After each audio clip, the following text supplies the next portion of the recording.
सभी भक्तों को मेरा प्रणाम। राधे राधे। हम चर्चा कर रहे थे जगन्नाथ जी के गुप्त रहस्य के बारे में। आज हम ये जानेंगे जगन्नाथ जी का प्राण प्रतिष्ठा कैसे हुआ था। इससे पहले आप मेरे चैनल को लाइक और सब्सक्राइब कर लीजिए ताकि मैं जो पीछे 6 भाग छोड़ी हूँ उसको आप पहले देख लीजिए, जगन्नाथ कैसे पुरी तक पहुँचे, फिर आपको पता चल जाएगा कि जगन्नाथ जी का प्राण प्रतिष्ठा कैसे हुआ था। नहीं तो अब इस भाग को सिर्फ देखेंगे तो आपको कुछ भी पता नहीं चलेगा। तो चलिए अभी हम देखेंगे कि जगन्नाथ जी का जो प्राण प्रतिष्ठा है वो कैसे हुआ था।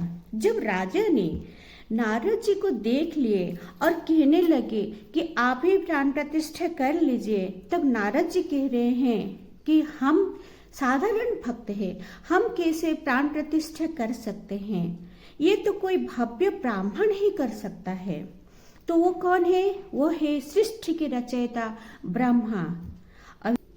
राजा बहुत खुश हो गए, पर अभी प्रश्न है कि धरती पर ब्रह्मा कैसे आएंगे, उनको कौन लेके आएगा। फिर नारद जी कह रहे हैं आमंत्रण तो जाकर ही दे सकता है, तो आप मेरे साथ चलिए। इस कार्य करने के लिए ही मुझे विष्णु जी ने आप ही के पास भेजे हैं। पर अभी आप जाएंगे कि नहीं जाएंगे ये सोच लीजिए, क्योंकि आप जब तक लौट के आएंगे आपके परिवार, सगे संबंधी सब मृत्यु को प्राप्त कर लिए होंगे। राजा कोई और होगा, आपका परिवार के साथ आपका ये अंतिम दर्शन होगा। तो आप सोचिए, इन सबको छोड़ के आप ब्रह्म लोग जाएंगे मेरे साथ या नहीं जाएंगे, आप सोच लीजिए। अब राजा ने और उनके परिवार को अनेक कठिन परीक्षा देनी पड़ी थी, तो राजा ने हाँ कर दिए, हाँ हम जरूर जाएंगे इस सबको छोड़ के। फिर नारद जी कह रहे हैं कि अभी कुछ काम शेष है राजन, आपको 100 कुएं खोदना होगा। उस कुएं के जल से जगन्नाथ जी का जो प्रतिमा बनाई गई है उसको आप अभिषेक करेंगे। फिर जगन्नाथ जी के प्रतिमा के अंदर नील माधव के विग्रह को स्थापना करेंगे, तभी जगन्नाथ जी संपूर्ण होंगे। और फिर 100 यज्ञ भी आपको करनी पड़ेगी। राजा ने 100 यज्ञ और 100 कुएं खोद दिए। सबका बहुत योगदान रहा, उनके परिवार का, सैनिक का, श्रमिकों का, सबका बहुत ही योगदान रहा। जब तक लौटेंगे तब तक मंदिर का दरवाजा बंद कर दिया गया। राजा यात्रा की आरंभ के लिए निकले। इधर विश्वावसु ने अपनी पुत्री ललिता और विद्यापति और रानी गुंडीचा को लेके कबीला जाने के लिए सोचे। पर जब रास्ते में जा ही रहे थे, रानी गुंडीचा का मन नहीं माना था। उन्होंने एक गुम्फा देख के उसके अंदर रह गए कि हम तपस्या में लीन रहेंगे। जब तक मेरे स्वामी धरती पर आते हैं, जब तक मेरे अंदर प्राण है, तब तक मैं तपस्या में लीन रहूंगी, आप लोग जाइए। लेकिन वो लोग भी नहीं गए। उधर विद्यापति और ललिता दोनों ने उनकी सेवा करने लगे। पति के धर्म कर्म में पत्नी को आधा पुण्य प्राप्त होती है, उसी प्रकार पत्नी का पूजा धर्म कर्म में पति को आधा पुण्य प्राप्त होती है, वो कहीं भी रहे।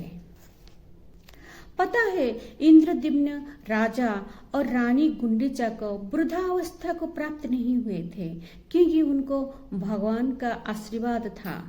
जब वो लौट के धरती पर आए थे तब उस राज्य एक राजा के अधीन में था। वो राजा का नाम है गालू माधव।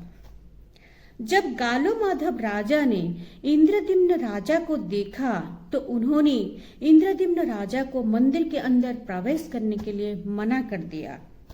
पर इंद्रद्युम्न राजा ने जब हट किया कि ये मंदिर मैं ही बनाया था, मैं गया था ब्रह्मलोक ब्रह्मा जी को बुलाने के लिए, जगन्नाथ जी का प्रतिष्ठा के लिए, तो तभी गालू माधव ने उनके ऊपर विश्वास नहीं किया था और उनको ऐसे आघात करने के लिए जैसे ही उनको शरीर को छुआ तो उनको सारा कुछ ज्ञात हो गया।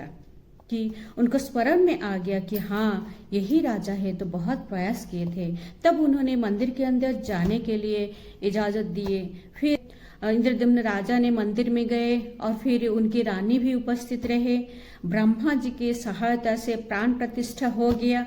फिर राजा कहने लगे, हे प्रभु, आपके आदेश से जीवन का जो उद्देश्य था वो पूर्ण कर लिया। अभी मुझे दर्शन देके मोक्ष को प्राप्त कराइए।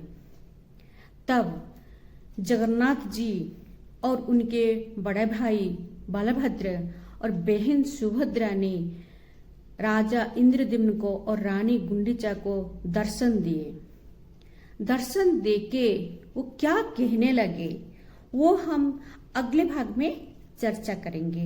फिर अगले भाग में हम और एक रहस्य के बारे में चर्चा करेंगे, जो है जगन्नाथ जी का रसोई घर। ये पृथ्वी का एक ही रसोई घर है। ये भाग को कोई भी मत छोड़िए। ये सारी जानकारी मैं आपको दूंगी। आप मेरे साथ जुड़े रहिए। तब तक मेरे चैनल को लाइक और सब्सक्राइब कर लीजिए। राधे राधे।